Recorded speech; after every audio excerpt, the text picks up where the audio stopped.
Sejam muito bem-vindos ao AmplificaCast. Hoje eu tenho uma convidada especial, seguindo a nossa direção, entrevistando mulheres. E ela é especialista em marketing growth. E o tema do nosso episódio é transformando conhecimento em lucro. Depois você vai entender o porquê que a gente transforma o conhecimento em lucro. E para isso eu trouxe a Priscila. Seja muito bem-vinda ao AmplificaCast e pode se apresentar para a nossa audiência. Fica à vontade. Obrigada, Eric. Um prazer estar aqui. Obrigada pela oportunidade. Acompanho aqui um pouco do podcast, já ouvi alguns episódios, já tive a oportunidade de aprender aqui. Vamos ver se hoje sai alguma coisa boa para também trocar esse conhecimento aí com a turma. Legal, muito bom.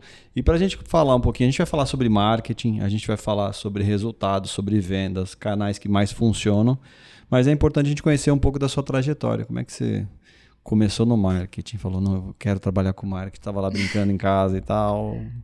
Fala um pouquinho da sua experiência. Eu brinco que de cristão, corintiano e marqueteiro todo mundo tem um pouco. Lá no fundo, se a gente, com certeza. Então vamos cortar aqui. Não pode falar palavrão, ninguém tinha combinado isso comigo. Mas eu acho que a gente já nasce com uma veia de marketing, não era o meu primeiro plano. Eu, como primeiro plano, e a maioria das crianças da minha geração, né, dos anos 90, tinha o sonho de ser médica. Era o meu primeiro plano, e aí eu fui crescendo entendendo que a comunicação era uma veia mais forte, então ali na minha fase adolescente decidi então cursar comunicação e foi o caminho que me trouxe para o marketing. Sou formada em publicidade e propaganda, cursei comunicação, iniciei a minha carreira com conteúdo, que era muito vinculado à comunicação mesmo, e também com internet, que era outra coisa que sempre me brilhou, sempre me encantou. Também tinha feito alguns cursos antes da faculdade ali com web design, eu entregando a idade, né? Web design nem tem mais. Com internet, puramente falando, sempre achei visionário, óbvio, né? Há 30 anos atrás, eu tenho 32, mas assim, 30 anos atrás foi uma explosão e eu cresci, eu vim dessa geração que internet ia dominar o mundo e tudo ia ser internet. Acho que eu escutei muito, então internalizei, decidi cursar e decidi trabalhar com internet. Tinha muito claro na cabeça que eu queria trabalhar com comunicação, com conteúdo e com internet. Legal. Deixa eu só te interromper. Claro. Quando você começou a estudar, beleza, decidiu ir para a faculdade, você mesmo teve que pagar a sua faculdade? Como que foi a sua infância? Assim? Comenta um pouco, morava com os pais? Conto. Eu venho de família pobre, de família humilde. Na minha casa sempre foi uma prioridade os nossos estudos. Então, meu pai trazia falas desde a infância, assim. A gente pode cortar qualquer luxo, só que educação é uma prioridade, a gente vai priorizar sempre. E foi assim por vezes, assim, por tempos, a gente cortava não vamos sair por X período de tempo. Meu pai também é empresário, empreendedor, teve seu negócio. Ele tinha um negócio de construção civil. E aí, por tempos, uma vida de empresário, que é uma vida, né, instável, ele passava por ciclos que ele trazia pra gente nesse nível de seriedade na mesa. Olha, a gente vai ter que cortar alguma coisa aqui, alguma atividade, algo que vocês fazem que a gente gosta, num final de semana, um passeio, mas educação é sempre prioridade. Então, eu tive esse aporte dos meus pais, esse apoio até a minha fase adulta. Sempre priorizaram e minha faculdade foi custeada por eles. E aí, a partir dali, também andei sozinha. Então, fiz um intercâmbio depois, fiz minha faculdade. Intercâmbio você foi pra onde? Eu fui pro Canadá. Foi. Fiquei lá 3 meses, Toronto. Fiz um curso de profissionalização de marketing lá, que foi bem legal. Foi bem agregador aí marketing business, então era muito o olhar do marketing para negócios. E eu acho que isso agregou muito no marketing que eu tenho hoje. Eu tenho um olhar muito amplo de marketing no negócio. Como que isso vai virar negócio, como que isso se interrelaciona com o negócio. Esse curso que você fez fora, você que bancou? Eu que banquei, 100%. Meu pai desmamou ali na faculdade. Você começou a fazer estágio, o primeiro trabalho? Como é que foi? Não fiz estágio, olha que engraçado. Tomei pancada logo no dia 1. Mas já foi para trabalhar em empresa, na área do marketing? Trabalhar em empresa, com marketing de conteúdo. Eu escrevia a descrição de produtos para uma empresa grande de internet que na época era pioneira. A gente pode falar os nomes aqui? Pode. Foi na B2W, na época eu fazia conteúdo para Americanas, para o Submarino, para Shoptime. E foi o meu primeiro emprego já efetivo. Eu entrei para fazer um projeto que era de limpar um backlog que eles tinham muito grande. Com uma semana eu fui efetivada nesse projeto, eles anteciparam, porque houve uma necessidade na área. E eu fiquei lá quase 2 anos. Foi a minha primeira escola. Mas, Cleo, o que você acha que foi norteando assim, o início de carreira, no sentido de perfil assim, de soft skill? Você se dedicava? Como é que, de certa forma, o seu pai também te influenciou por ter empresa? Você sentia também, quando entrava nas empresas que você trabalhava, essa vontade assim, de aprender, de assumir responsabilidade? Como é que era isso? Engraçado, né? Porque a única certeza que eu tinha muito firme, muito rígida, é que eu não queria empreender. Porque eu convivi com pais que empreenderam, muita instabilidade. E eu também não queria estabilidade. Na minha época, a gente era muito convidado, né, aos concursos públicos, a estabilidade eterna, e eu não queria. Só que teve um troço, assim, um traço de educação. Meus pais sempre me empoderaram muito em: você vai ser muito boa no que você quiser fazer. Porque você é muito focada, porque você é muito dedicada, porque você é muito capaz. E aí eu acho que teve isso, Eric, na carreira, assim. Eu sou muito boa no que eu faço, no sentido dos pais apoiarem, e eu vou ser muito dedicada naquilo. Então, sempre houve esse olhar de dedicação. Sou extremamente dedicada. E aí, entrei lá, vou fazer conteúdo, linkei com algo que eu gostava muito, que era ler e escrever. Lia e escrevia muito, horrores, assim, quando mais nova. Fazia curso de redação, fazia... A gente até brinca hoje, no atual desafio, que eu sou meio Pascoalete, porque eu tô sempre atenta a um risquinho ou outro. Isso me levou, inclusive, para chegar na educação, que a gente vai falar um pouco mais à frente. Mas eu tinha na minha cabeça que eu ia fazer alguma coisa que eu gostava e que isso ia ser o meu trabalho. E aí eu olhava não como um lugar passageiro ou um lugar que eu tinha que cumprir algumas horas e voltar. Mas acho que desde o meu emprego 1, eu olhava para aquilo como: eu vou passar muito tempo aqui, isso tem que ser muito prazeroso. E vai ser muito intenso, porque eu realmente sou intensa nas coisas. A gente sabe que nem sempre todo negócio ele vai ser prazeroso, né? Trabalhar numa empresa. Você vai passar por momentos de dificuldades ao longo da sua carreira, assim. Passou por momentos difíceis? Poxa, quais deles não foram, talvez, né? Acho que aqui é um pouco de ótica e de visão de mundo, de o 80-20, o que vai ser melhor aqui, e entender, ter maturidade também para entender os ciclos. Então, talvez o 80-20, no 80 vai ser pior, vai ser ruim, vai ser o período mais ruim. Mas se pegar que vai chegar aos 20, que vai ser muito bom, que vai ser muito prazeroso, e ter a maturidade de separar. Separar mesmo. Olha, tudo bem, tô vivendo uma fase que não é legal, de repente eu tô fazendo uma entrega que não é tão legal, mas a gente tem que fazer o que tem que ser feito, mais uma vez sendo focado no objetivo. A gente vai entregar aquilo, porque lá na frente vai ser muito bom. Então tá bom, então vamos se pegar que lá na frente vai ser bom, e a gente talvez não vai viver um momento tão feliz aqui, uns dias tão felizes, e tá tudo bem também. Mais ou menos assim, quanto tempo durou até você chegar em anos, você chegar numa função de liderança? 3 anos. 3 anos? 3 anos. Aí então eu tive 2 anos nessa primeira empresa, eu fui para uma segunda empresa, com 1 ano virei líder. Muito jovem, aos Quantas 21 pessoas? anos. Na época eu liderava 7 pessoas, mas eu estava numa multinacional enorme. E num modelo de startup, apesar de multinacional, era o Walmart na época. Eu fui a segunda pessoa contratada do marketing. A gente tinha uma operação que explodiu muito rápido e agia como startup porque era o e-commerce, o primeiro e-commerce de Latam. Entendi. Então, era uma divisão do... Era um braço, era dinheiro independente, era investimento independente, diretrizes também independentes, a gente só reportava para São Bruno. E mulher trabalhando, se desenvolvendo, construindo carreira. Como é que foi essa questão assim, de lidar com preconceito? Já teve algum tipo de preconceito na sua carreira? Quando não teve, né? Eric, mais uma vez eu falo que eu acho que criação aqui virou muito jogo na minha história. Porque eu acho que eu fui preparada para isso. Fui muito preparada. Cara, vão te julgar. Vão te menosprezar em algum momento. Porque você é mulher, porque você é pobre, porque você vem de família humilde. E é isso. E aqui é saber quem você é e o que você quer. E, de repente, você vai tornar o problema muito menor, sabendo quem você é e o que você quer. E, então, eu acho que esse externo que sempre houve, e, infelizmente, não queria falar isso, né? Não queria verbalizar, mas por muito tempo ainda vai haver. Por mais que a gente fale que os nossos olhos estão abertos, que a gente vem combatendo cada vez mais, vai haver. Então, eu acho que aceitar que vai haver, não aceitar, óbvio, discriminação e preconceito, mas aceitar que o problema está ali e enxergar ele, encarar de frente, talvez vire jogo aqui para não sofrer e para conseguir acelerar. Um conselho que você daria prático para uma mulher que está escutando e que ela ainda se deixa abater por preconceitos na jornada de trabalho profissional? Eu adoro falar desse tema. Vou até falar pra câmera. Seja boa no que você faz, mas muito boa, em paz com o que você entrega. Porque eu acho que quando a gente sabe da nossa capacidade e a gente entrega algo muito bem feito, é incontestável. Aqui é tangível. Eu sempre falo que eu não quero um título de ser uma líder muito boa. Eu sou uma executiva, uma mulher muito boa em cargo de liderança. Eu sou uma executiva de marketing que entrega bons resultados.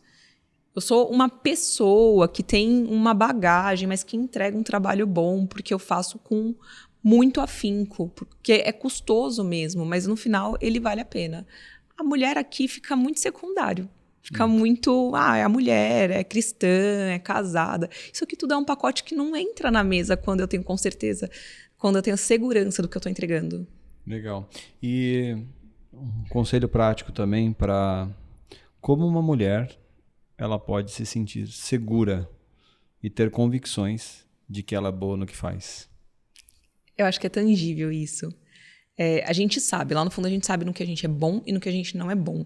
Então, ser sincera é a primeira coisa. Eu não sou boa em algumas características.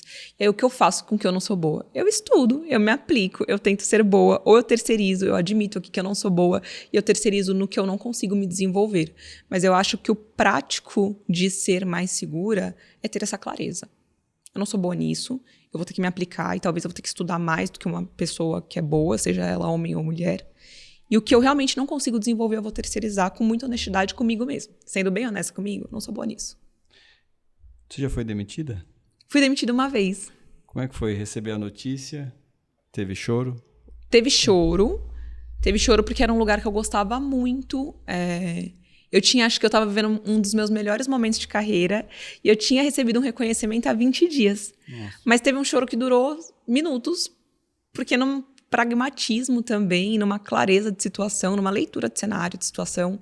Eu tinha uma composição de direção, tinha um diretor. Esse diretor saiu, entrou uma nova diretora e ela trouxe a equipe dela. Uhum. E ponto. E assim, foi exatamente isso. A minha demissão foi, cara, você é boa, a gente nem teve... Foi em 20 dias depois que ela tinha entrado. Uhum. Eu nem tenho muito o que dizer sobre você, muito boa, mas eu já tinha a minha pessoa aqui.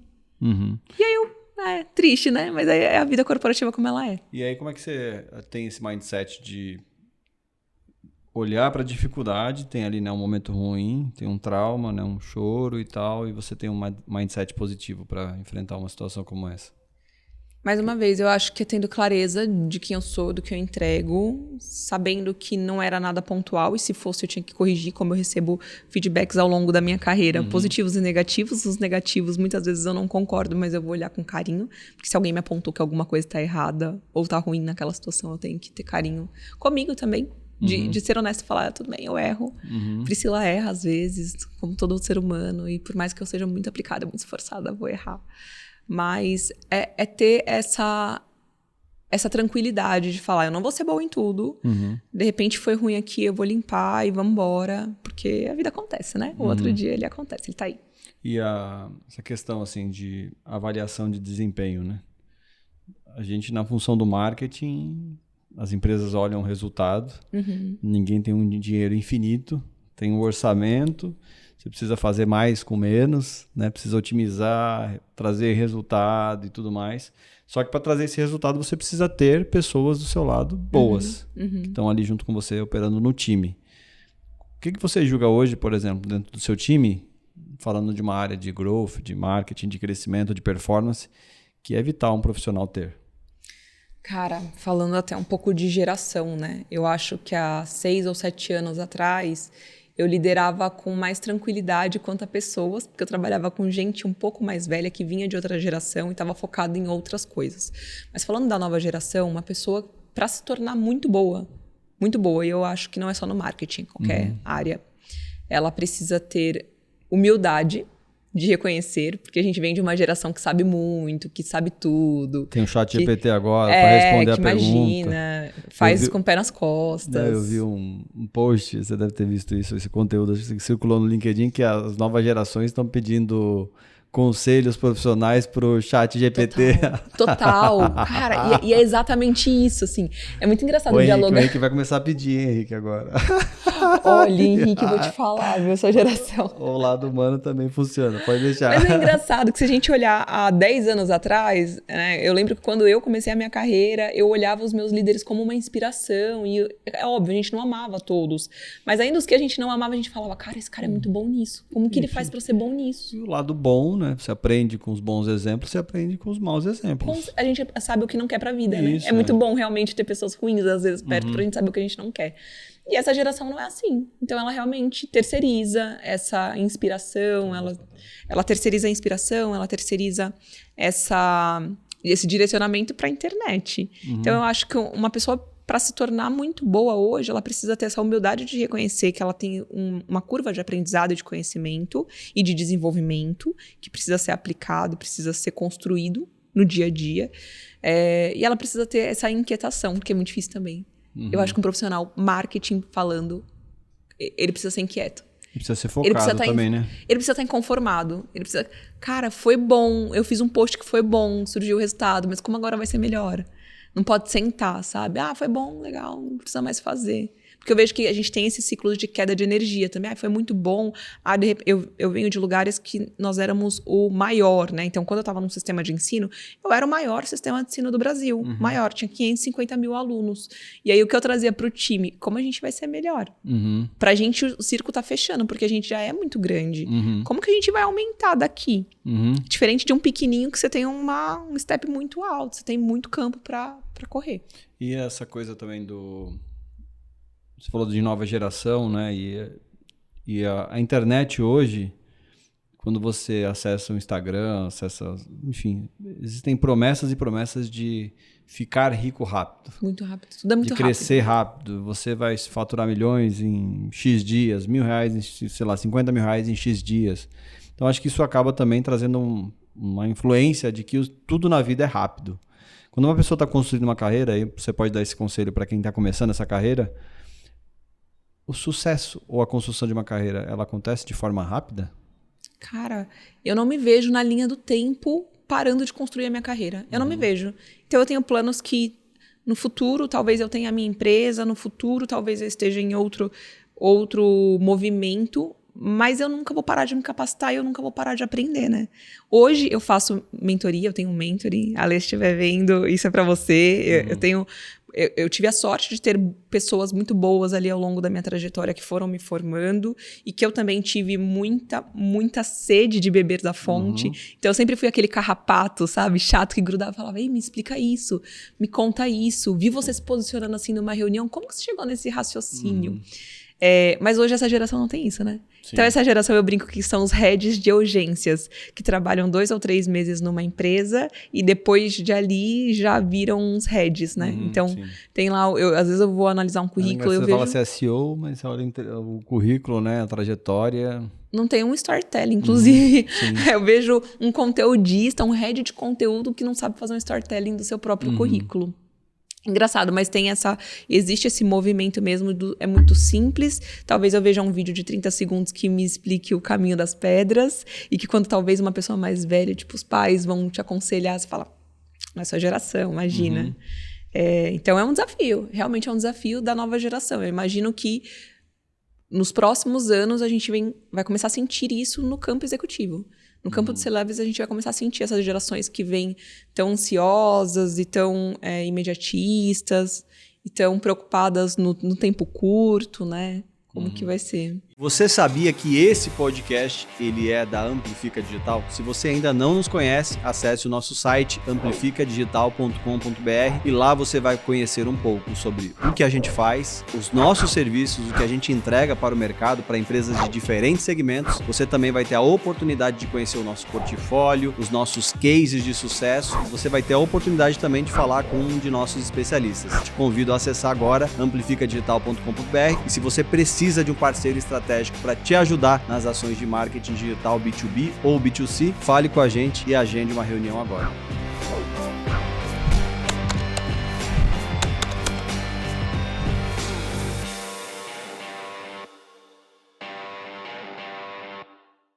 A gente vai falar, né, de de resultados, por exemplo, quando você trabalhou em grandes empresas e a gente sabe que hoje você está na CJAP. Isso. E aí o que você traz, assim, analisando o contexto, podemos falar do segmento educacional também? Também. Segmento educacional, o que você acredita, assim, que seja uma estratégia de sucesso para uma empresa aplicar nos dias de hoje, do ponto de vista de trazer resultados, ou até o tema do nosso episódio, de trazer lucro? Eric, tem um arroz com feijão que não está sendo feito, que é... A gente precisa ter clareza quanto à estratégia institucional, quem nós queremos ser. Lembra a missão, visão, valores, que antigamente a galera botava na parede, né? Isso aqui foi se perdendo para Golden Circle e depois para Chaves, foi mudando o nome, mas tem um quê aqui de estratégia que precisa ser conservado para que a gente tenha resultado e sucesso. Então, muitas vezes eu brinco que eu sou a tia chata que fica repetindo a mesma coisa, porque em tudo que a gente vai fazer, em tudo, 100%, eu fico, tudo bem, mas isso vai trazer o que a gente quer ser em 5 anos? A nossa estratégia de 5 anos, em 2028, a gente tem muita clareza hoje na empresa que eu tenho, a gente tem muita clareza de quem a gente quer ser em 5 anos. E aí, sempre que a gente entra no brainstorm, principalmente com o time inteiro, né, de marketing, até com outros times. Ideia, né? Aí vem ideia, aí vamos fazer, e vamos acontecer, putz, que legal. Mas, gente, e aquele plano dos 5 anos? A gente vai alcançar?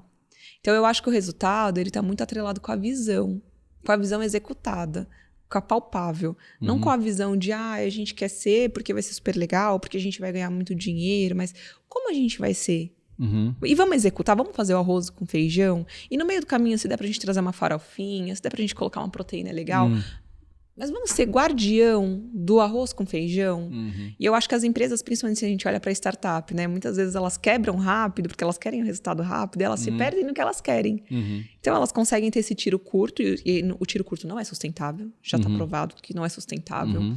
Elas miram o unicórnio, então toda startup quer ser um unicórnio, quer ser, né, a menina dos olhos, da vez, dos investidores. E aí se perde aqui no... Por que eu estou fazendo isso? Tal hora eu acho que a turma, se for questionada, por quê? Desestabiliza, fala, putz, é verdade, talvez eu nem sei por que eu tô fazendo isso. A gente comenta o que é a empresa CJAP. A CJAP é uma empresa de evolução empresarial construída sob 2 pilares, que é a consultoria e os treinamentos. A gente trabalha com empresários do Brasil inteiro e nós fornecemos mesmo ali no pilar de treinamentos educação empresarial, desenvolvimento de liderança, desenvolvimento do próprio empresário. O que significa AP? Alta performance. Como é que foi esse processo de entrada na CJAP? Você teve que ser uma pessoa alta performance? Todos os dias. Todos os dias a gente é estimulado a ser muito. Conta assim esse processo da entrevista. Conto. Porque vocês oferecem isso, é uma questão meio, né, provocativa que a gente precisa... Oferecem isso para o mercado, né, que as pessoas precisam ser, né, os empresários precisam ser alta performance e tudo mais. E você entrou numa empresa que vende alta performance. Então, como que é participar desse processo de alta performance? É uma peneira fina, viu? É muito interessante. A gente tem uma frase, assim, no nosso DNA, nas nossas veias, que demore para contratar, seja rápido para demitir. Então, a gente entende que as peças mal encaixadas, elas podem comprometer um negócio. Nós somos muito guardiões da nossa missão, de quem a gente é e do que a gente faz. Quer tornar empresas... A frase é demore para contratar. Contrate é demorado e demita rápido, sabe? Demore para contratar, mas seja rápido ali ao demitir. E o processo foi realmente em 4 etapas. Eu fiz uma etapa, primeiro conversa, né? Topo de funil ali. Depois eu tive... O marketing sempre encaixa um funilzinho. Tive uma conversa com RH, tive uma conversa com uma liderança mais macro de área, uma diretoria de áreas. E a final foi com o CEO. Quem que é o CEO? Marcos Freitas. E aí, como é que foi? Hoje a CEO é a Natália Simoni, como é que foi mas essa na conversa? ocasião era ele. Direta, muito transparente. Eu acho que o que fez o rapport ali, conectou a empresa, né? Eu e a empresa, foi a transparência. Eu lembro que em determinado momento assim da entrevista ele falou: eu tô em dúvida entre você e uma agência, uma consultoria para fazer esse trabalho. Quem você acha que eu devo contratar? Eu, depende. O que você quer para sua empresa? Você tem esse cenário, você tem esse cenário. Eu acho que os dois vão funcionar muito bem. Você pode seguir muito bem com qualquer um dos dois de acordo com a sua estratégia. Aí acho que foi uma primeira quebra. É verdade. Então, ok. Aí teve uma segunda que ele falou assim, o que você não aceita de jeito nenhum numa empresa? Depois isso virou até um vídeo, né? Ele saiu e falou, eu acabei de perguntar para uma executiva o que ela não esperava numa empresa. Foi muito interessante. Eu não aceito esse termo e esse, de jeito nenhum, inegociável. Não, mas dentro de uma empresa é inegociável para você?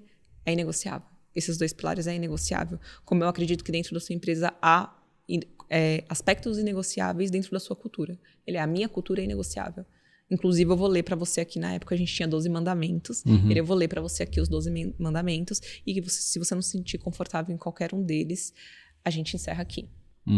Foi bem interessante. Bem interessante. E quando você recebeu o desafio de trabalhar na CGAP, as metas de marketing eram audaciosas? Audaciosas. A régua é muito alta, assim, pra gente da Seja, porque a gente realmente não vê esse limite. É engraçado que também tá nas nossas veias. Engraçado, né? Que o público é amplo. Enquanto tiver CNPJ, tem business, né? É isso.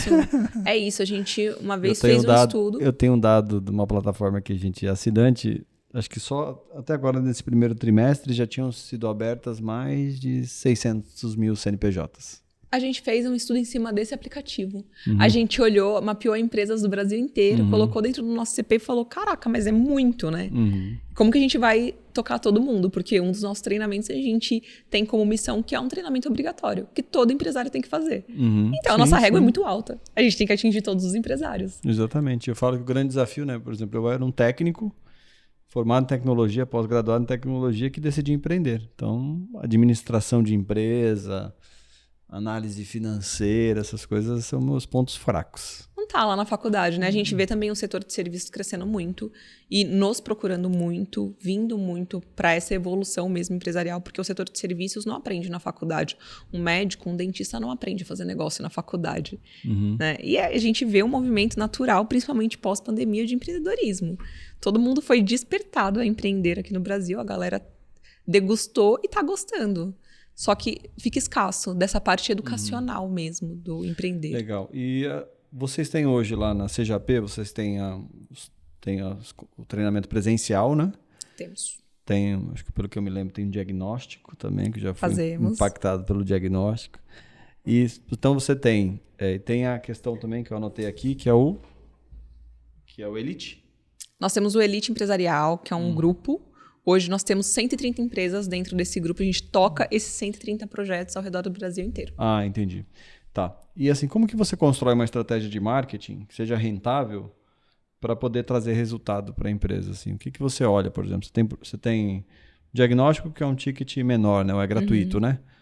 O diagnóstico é um funil, uma peneira que a gente faz da empresa para entender se ela tem aquelas dores, ela está naquele movimento e faz sentido. É como se a gente fizesse uma entrevista com a empresa. A gente também não quer todo mundo, entende? Sim. A gente quer quem faz sentido para o nosso negócio. Então, a partir dali, tem o diagnóstico, cria-se ali esse mapa da empresa. E aí você tem a questão assim do treinamento presencial. Treinamento presencial para empresários. Que é como que ele chama? O APN? APN, Alta Performance nos Negócios. Que são 2 dias, né? 3 dias. 3 dias. E como é que é construir uma estratégia de performance, de growth, para esses treinamentos? Assim? O que você olha assim, do ponto de vista de estratégia, de resultado, de quais canais? A gente tem mapeado as dores dos empresários. Assim. A gente tem muita clareza de quem é o nosso público e a gente tem mapeado as, 20 maiores dores dos nossos empresários. Então, a nossa estratégia é baseada nessas dores. É isso. Quando a gente fala de investimento, quando a gente fala de como a gente vai a campo aberto, nos canais, para ir atrás dessas pessoas, a gente vai sob as dores delas. Porque muitas vezes esse empresário, ele não é o que consome conteúdo, ele não é o que fica vendo ali, ele não tem nem tempo, né, para isso. Só que a partir do momento que ele se conecta com uma dor que a gente está falando ali, a gente está entregando um conteúdo, ou a gente está oferecendo, agregando valor àquela dor, a gente cria essa conexão. Então, a gente pensa nesse investimento muito assertivo, a gente está muito mais preocupado com a qualidade do que com a quantidade. A gente não quer essa volumetria mesmo, a gente faz essa peneira fina. E, às vezes, a gente fala não. cara, não é teu momento. Mais cedo a gente até brincou, né? Eu falei, você precisa estar na próxima turma. Porque a gente faz essa peneira. Algumas perguntas que eu faço, elas calibram mesmo. E a gente tem uma preocupação muito grande com essas turmas. Porque elas precisam estar na mesma frequência, elas precisam ter dores parecidas, elas precisam ter trocas genuínas dentro desses 3 dias. Então a gente tem muita clareza. Eu não tenho preocupação de que você pergunte para qualquer um dos nossos colaboradores quem é o nosso ICP, quem é o nosso público. Eles vão saber. Porque isso é muito vivo.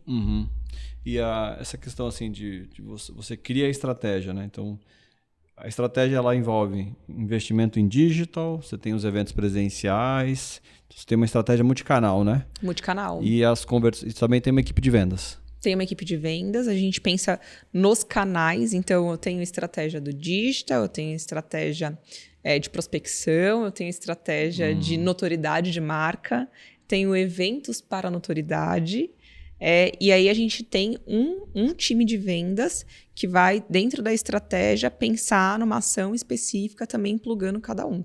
Porque o jeito que a gente vai falar com uma pessoa que a gente encontra numa palestra, né, um lead que vem de uma feira, uma pessoa que está frequentando uma feira, é um jeito que a gente vai falar diferente numa pessoa que vem da internet, que vai ser um jeito diferente de uma indicação, que vai ser um jeito diferente de uma prospecção, quando a gente vai bater na porta de uma empresa e se apresentar. Então, tem ali um só núcleo, mas que olha separadamente para os canais. E hoje, o que você avalia, assim, que em termos de canais digitais, vamos separar, né? Então, tem... O que para você funciona mais? Que você acredita que é mais eficiente do ponto de vista de CAC? O que tiver... Onde o seu público tiver mais concentrado. Por onde o seu público consome mais conteúdo. Então, de nada adianta fazer numa rede que, por exemplo, está muito hypada, sendo que o meu público não está lá. Não vou queimar dinheiro para isso. Ou se o meu público não vê valor. Talvez meu público até está lá, mas ele não vê valor, ele não toma decisão de compra naquele canal. Então, a frase mais clichê do marketing, que é o que a gente fala, não é o que se fala, mas o que se escuta, de repente é olhar para essas estratégias de comunicação como onde o meu público vai escutar melhor. Onde é que ele está consumindo conteúdo para ele tomar a decisão de compra desse produto, do nosso produto, onde ele estaria. E aí também pesquisa e dia a dia. Então, eu falo que quando a gente tem um APN, uma alta performance nos negócios, é o momento que a gente vai fazer pesquisa de campo. A gente vai falar, a gente vai sentir o cliente, a gente gosta de estar próximo dos nossos clientes. Como que é feita essa pesquisa, assim, beleza, você tem um cliente que ele já... Essa aferição, assim, esse termômetro do cliente, ele acontece, por exemplo, no evento, vocês fazem uma pesquisa pós-evento, durante o evento, não sei como que é feito. Depois que o cliente já converteu e já participou da especialização, por exemplo, da imersão, como que é escutar o cliente? A escuta do cliente? Como que é? O que vocês começa aplicam? É porque a gente tem vários canais de aquisição, mas se eu falar o mais comum, que é vindo da internet, começa no diagnóstico. Então, na primeira ligação que o meu SDR fizer, ele já vai conhecer o Eric, entender um pouco da empresa do Eric, e ele vai dar o go, não go pro meu closer. Para saber, Eric está no momento, Eric não está no momento, o Eric é essa pessoa aqui dentro, e mais uma vez, a gente cuida muito do cliente como cliente desde o dia 1, desde o primeiro contato. Então, ele é essa pessoa potencial, o closer vai aproximar um pouco mais. O Eric entendeu que é o momento dele, ele vem para o nosso APN. Ali dentro, a gente vai mergulhar no Eric também. Então, a gente tem uma limitação de turma, a gente não vai fazer uma turma gigante, a gente quer conhecer a história do Eric. São quantas pessoas por turma? De 100 a 120 pessoas por turma. A gente faz um treinamento a cada 45 dias, mais ou menos. E dentro dessa sua estratégia, né? Aí vocês fazem... Você falou que tem a prospecção, tem a prospecção fria mesmo? Fria. Nós temos casos de empresas mapeadas que a gente entende que a gente pode ajudar muito e... Como que é essa definição? O quão importante é conhecer o ICP? Assim, essa pergunta se responde com uma outra pergunta talvez, que é o quão importante é o dinheiro que você investe na sua empresa? Porque o dinheiro que você investe na sua empresa é o que vai dar retorno ali se tiver dentro do seu ICP, em relação a investimento de marketing, né? Então... Conhecer muito o ICP é não derreter dinheiro, é não queimar dinheiro. Se a gente não conhece o ICP, a gente vai jogar uma rede campo aberto, vai trazer ali uma peneira extremamente larga e vai afunilando para talvez ter bolinhas no final. Gasto de energia, de tempo, de eficiência, de dinheiro, um monte de gasto aqui. Uhum. E você tem um desafio, né? Porque quando a gente estava conversando aqui antes de começar o episódio, você tem a figura do Marcos, que já fazia os eventos presenciais, né? No Ceará, né?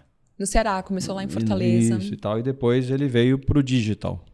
Isso. Como que é, assim, pensar, assim, num ponto de vista de campanha institucional, se olhar a instituição, CGAP, como que é trabalhar essas diferentes frentes? Como que é fazer também, depois a gente vai entrar no assunto que são assuntos mais delicados, que é a gestão de crise.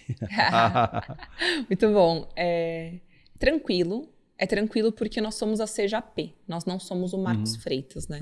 Então, ele é o fundador, ele é o criador de uma metodologia patenteada, muito comprovado, que já ajudou mais de 20 mil empresas, mas ele formou um time para fazer as entregas.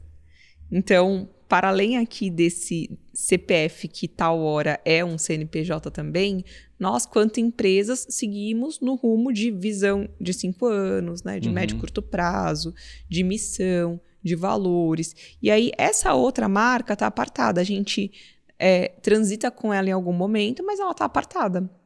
Ela tem a vida dela, ela tem a identidade dela, ela tem a independência dela. Então, é tranquilo nesse sentido, porque há uma diluição. Hoje o Marcos ainda é o rosto muito forte da CGAP. Por um tempo ele ainda será, mas a cada dia a CGAP vem criando mais musculatura, ela vem trazendo mais especialistas, mais trainers que foram formados por ele e vem pulverizando mesmo. E aí, mas hoje você acredita que a principal fonte de receita esteja atrelada ainda ao Marcos? Parcialmente sim.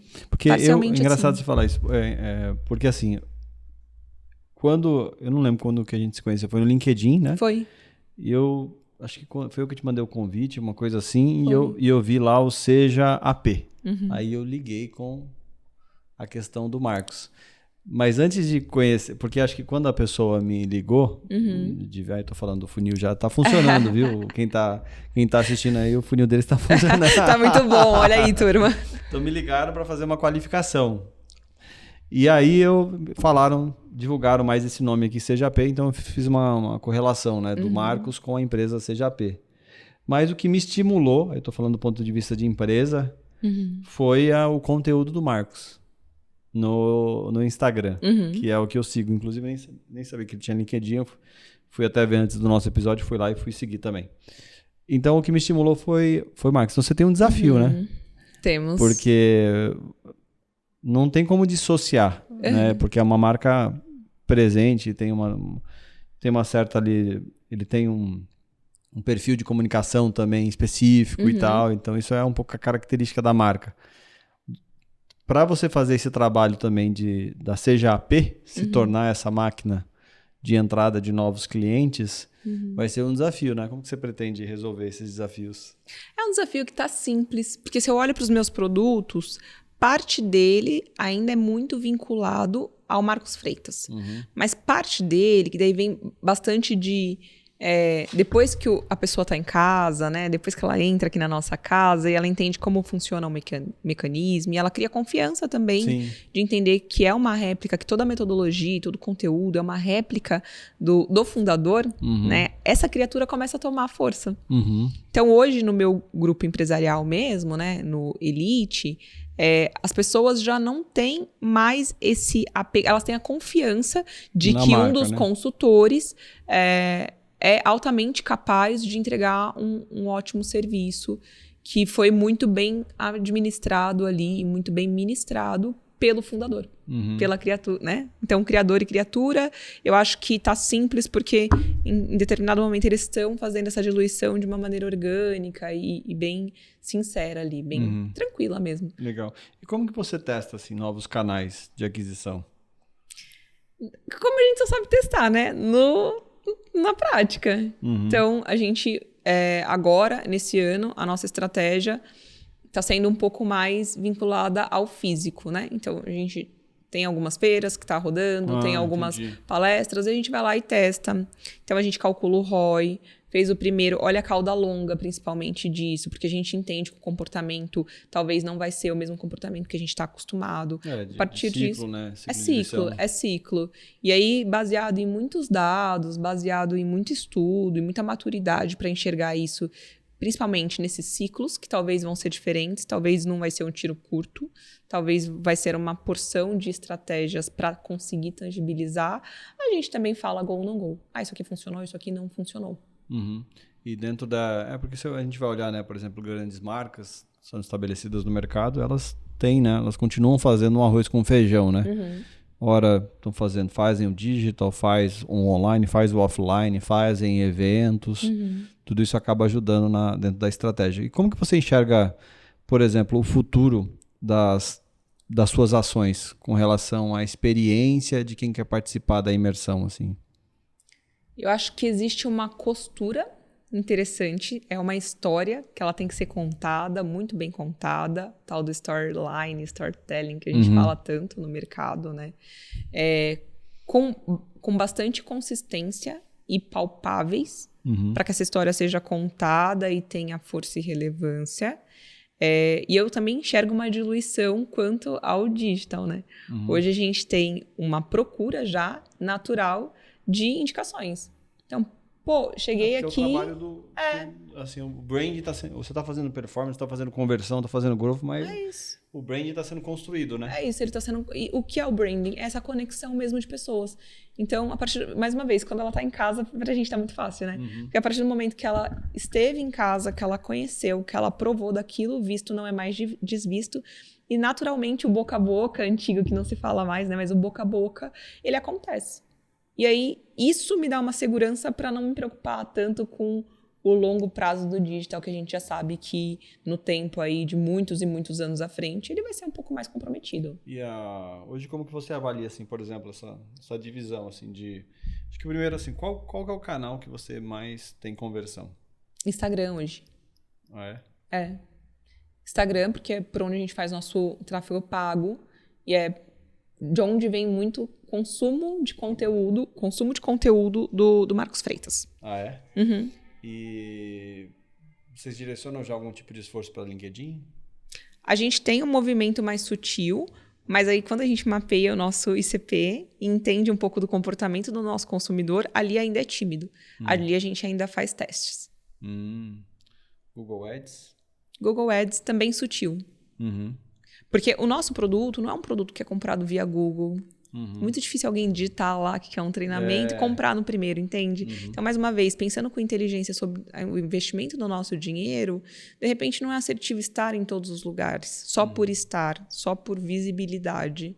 E a gente tinha falado antes do episódio, né, a questão assim de métricas de seguidor, né? Ele não é um influencer, vou dar um exemplo do Marcos, ele não é influencer, porque é uma pessoa que já fazia as ações no dia a dia, né, presencialmente e tal, e o digital foi uma extensão ali. Como que é essa questão assim, de distribuir conteúdo de forma regular? Eu mesmo, porque eu fui impactado por, acho que materiais orgânicos, acho que Reels, enfim. Como que vocês distribuem, assim, olhando as dores do ICP? Tem uma orientação, é tudo do dia a dia, assim, para distribuir conteúdo? Imagina, a gente tem uma gestora incrível que faz toda essa análise e distribui periodicamente de acordo com o que a gente quer de estratégia mesmo, enquanto companhia. Então, a gente tem os ciclos, que é distribuído via ciclos, nos anúncios, né? A gente tem os conjuntos de anúncios que vão ser distribuídos naquele período por aquele motivo, por aquele evento, por aquele produto. A gente tem o linear, que é do dia a dia mesmo, e que a gente entende que vai impactar de uma maneira positiva. E a gente tem, inclusive, no momento que a gente está em evento, como que funciona, como que se comporta aquele conteúdo. O que fazer? A gente tem uma linha editorial bastante séria. Porque para fazer a cobertura dos eventos, né? Quando vocês estão nos eventos. Entendi. E hoje o time de vocês de marketing, quantas pessoas são? São 13 pessoas ao todo. 13 pessoas? 13 pessoas. E como que é a avaliação de desempenho das pessoas que trabalham com você? A gente tem uma cultura de feedback online. Então, quando a gente coloca que a nossa empresa seja AP, né, que a nossa barra é muito alta e que nós realmente seja alta performance, é duro, mas eu acho que tem uma questão nossa, uma energia nossa quanto empresa, de ter o feedback online e resolver rápido. resolver rápido. Aconteceu o problema ali, já corrige. E quem fica chateado com feedback, como que faz? Cara, tem algumas frases tão chaves no nosso DNA, que é mimimi aqui não, e isso vem muito do nosso fundador, a gente realmente é gente isso muito... é naquele da cultura lá, que são os 12, você falou 12? Não são as 12, não faz parte das nossas 12 chaves, mas... Como chama aquilo lá que você falou? 12 chaves? 12 mandamentos. 12 Hoje a gente mandamentos. tem 4 chaves, né? Quando eu entrei, nós tínhamos 12 mandamentos, que era realmente a nossa cultura bem... A Bíblia tem 10 aqui. Tem 12, a gente teve que acrescentar um pouquinho. Mas o nosso primeiro é acreditamos em Deus. Muito então bom. Tá bom. Já encaixa com o meu mandamento. Já vale. Mas eu acho que assim, tem uma questão, Eric, de fit cultural, que o nosso time de gente é extremamente criterioso e preocupado. Então, a gente traz gente muito encaixada. Nós falamos que internamente, nosso primeiro cliente é o interno. Então, assim como a gente olha para o cliente externo, a gente também olha para o cliente interno. E ele também vem dentro do nosso CP. A gente também tem um crivo de quem a gente atrai. Porque a gente não quer perder tempo. A gente demora para contratar e também resolve rápido, caso não dê certo. E é muito raro. Mas a gente tem algumas frases emblemáticas assim no nosso DNA, que é mimimi aqui não. Tem outra que é muito emblemática, que é erre muito, corrija rápido. Então, isso do feedback online, ele é vivo porque a gente dá liberdade para as pessoas errarem, mas a gente também tem a fala direta. E é o custo não é o custo, né? Quando você delega, vai ter uma consequência, né? Tranquilo. E assim, a gente tem esse movimento, eu acho que para quem chega novo, talvez... pode até olhar com uma certa estranheza, mas a gente leva tudo com tanta leveza e a gente é tão comprometido com o resultado final que não dói. No final das contas, se dói uma ou outra vez, as pessoas vão entender que não é pessoal e que é muito focado num objetivo de vamos ser realmente os melhores, nós somos realmente alta performance. Então, Eric, aqui não foi legal, vamos fazer diferente? Eric, o resultado disso aqui, como que a gente vai melhorar? O que eu faço para te ajudar? Vambora. E essa questão isso fica escrito? Essa questão do mimimi e tal? Como que é? Não, são falas nossas. São falas nossas. A gente tem, sim, as nossas 4 chaves que diz respeito à nossa cultura mesmo. Então, qual que é a nossa essência? Nós temos 4 chaves. E sob elas, a gente também pensa em todas... Quando a gente vai dar um feedback, por exemplo, esse feedback está infringindo algum dos nossos valores, alguma das nossas chaves. Entendi. Então, isso é interessante, né? Uma das chaves, por exemplo, é confiança com respeito. Então, quando eu vou dar com respeito. Com respeito. Então, quando eu vou dar um feedback para alguém, eu preciso que essa pessoa confie em mim. Tá. Que esse feedback ele é vivo, a pessoa. Que eu respeite e que ela também respeite. Porque a gente aqui tá por uma empresa só e a gente vai trazer um resultado, todo mundo junto. E o marketing, a sua área, não é dissociada do resultado financeiro da empresa, certo? De forma alguma. Como que você recebe a meta, o objetivo da companhia e tal, e você precisa passar isso para o seu time, né? Um exemplo, as pessoas precisam seguir aquele objetivo. Como que é essa questão de orientar as pessoas para um objetivo? Cara, a gente tem muita transparência. Então, nós temos muita autonomia, empresa inteira. Todos os dinheiros, né, são definidos no nosso planejamento estratégico. A gente dilui isso durante o ano. A gente faz um planejamento bem sério. E isso é compartilhado com todo mundo. Todo mundo tem visibilidade. Então, trimestralmente, a gente calibra e mensura esse resultado. Semanalmente, os times, na sua individualidade, vai batendo ali os seus indicadores, vai olhando para esses indicadores. Mensalmente, a gente, quanto empresa, olha todo mundo para esse indicador, para todo mundo e olha para o painel e reflete sobre ele mesmo, onde a gente precisa ajustar, qual que vai ser o nosso desafio do mês que vem, caso a gente não atingiu algum. Então, é muito claro para todo mundo, é uma gestão de muita transparência, todo mundo tem na ponta da língua qual que é a meta. Qual que é a meta do final do ano? Isso parcialmente, no trimestre. E a minha área, o que ela precisa fazer para entregar essa meta? Vocês são medidos como? Por receita? Lead? Quanto marketing? Quanto marketing, a gente é mensurável por posicionamento, receita, NPS de eventos, porque eventos está dentro do marketing, e geração de leads.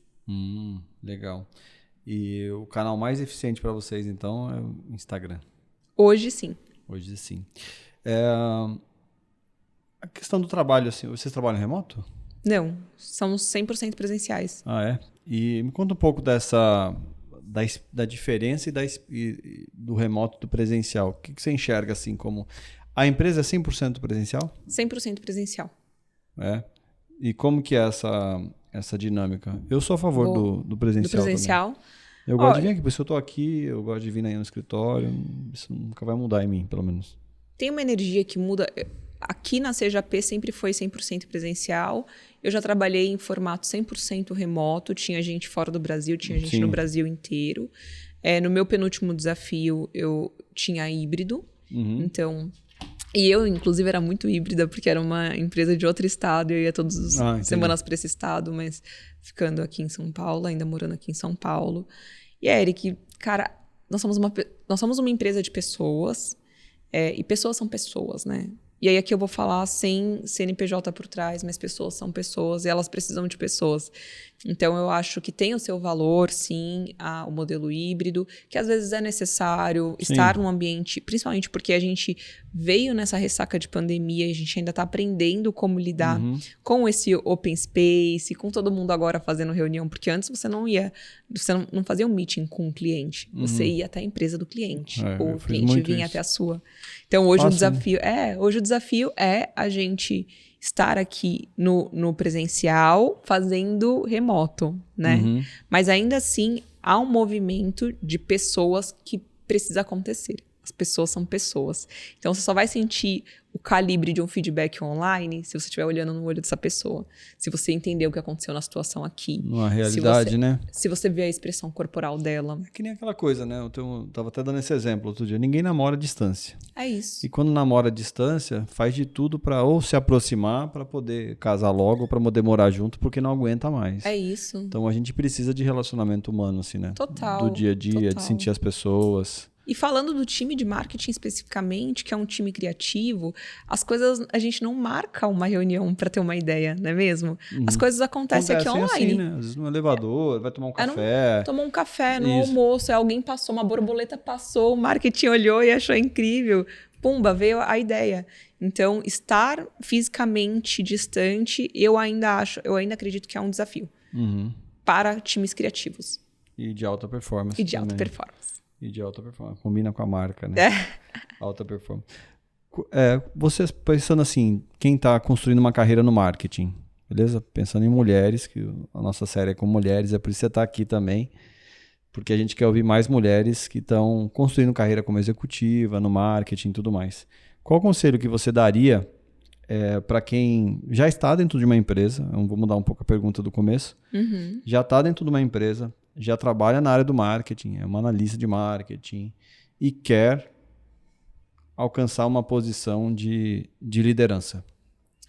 De liderança, principalmente pensando em liderança executiva, uma coisa que me arde muito quando eu penso em cadeiras executivas é ter a visão ampla do negócio, para além da sua área. Eu acho que o que muda o jogo numa cadeira executiva é você olhar como empresa.